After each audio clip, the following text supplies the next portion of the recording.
একটি বিয়ে সম্পন্নের আগে লাইটিং, আলপনা সহ বাড়ি সাজানোর টুকটাক কাজ থাকে।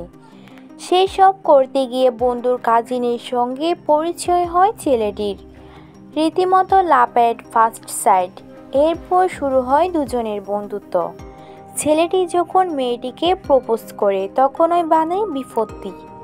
কোনো এক কারণে ছেলেটির প্রেমের প্রস্তাব প্রত্যাখ্যান করে মেয়েটি। সেই কারণেই এই সমাজের চারপাশে সচরাচর বেশি দেখা যায়। এরপর শুরু হয় টানাপোড়েন, যেখান থেকে বেরিয়ে আসে ইতিবাচক বার্তা।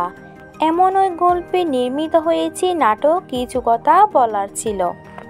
বন্ধুত্ব ও প্রেমের এমন হরহামেশা গল্প দেখা গেলেও আরশ খান ও তানিয়া বৃষ্টি অভিনীত এই নাটকের শেষটি ছিল একেবারেই অন্যরকম।